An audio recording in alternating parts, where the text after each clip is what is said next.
มาได้เข้ามาในงานเขาเลยมาแต่งงานลูกสาวคุณหมอทั่ว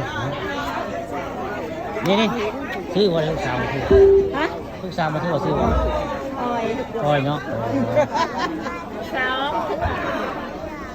นางออยเด็กเจ้าว่าชื่อลูกสาวหัวทั่วที่แต่งงานเหมือนนางออยนะลูกค้าปานข้ามก็อยู่ใกล้สิได้ก็จักคือลูกสาว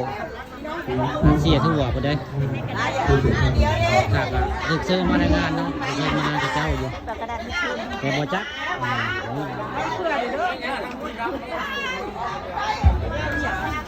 ยังบ่เห็นอยู่เจ้าสาวเป็นอะไรเนาะจักก็เลยเป็นเจ้าสาวว่าเจ้าบ่าวเห็นแล้วใส่แว่นตาดำใส่แว่นตาดำได้เห็นเจ้าบ่าวคนใส่สุดขาว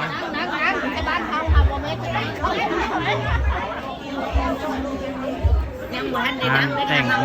งานลูกสาวเสียทั่วก็ต้องขาดคนแต่งกายคนสวยลายได้หมดนี่รู้สึกว่าคนงามงานของลูกสาวก็เสียทั่วหมดนี่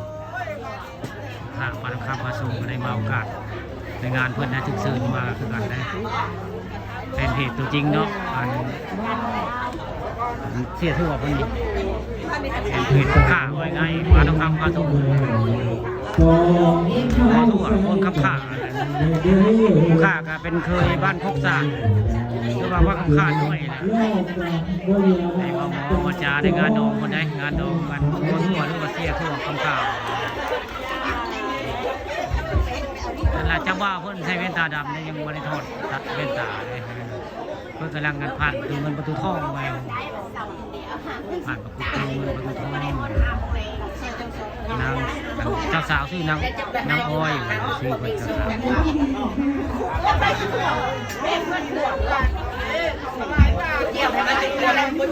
ตอนเช้าวันนี้วันที่8เนี่ยวันนี้งานดองลูกสาวเสียทั่วบ้านข่าข่าขอจะทำกระชุมแล้วเอาลุงสิงผ่านจอมาให้เบิ่งเนาะนี่งานดองลูกสาวมัวทั่วบ้านข้างข่าบ้านข้างข่าตำบลนาตาลงานดองเพิ่นลูกสาวเพิ่นให้เราเลยไอ้สารสุขไงมีคู่มีขิงไงมีคู่มีขิงเปล่าเงินเราเอาไว้เดือนยังบ่เลี้ยวอยู่ได้ยังทำพิธียังบ่เลี้ยวยังผ่านประตูเงินหลายหม่องอะไรเนาะ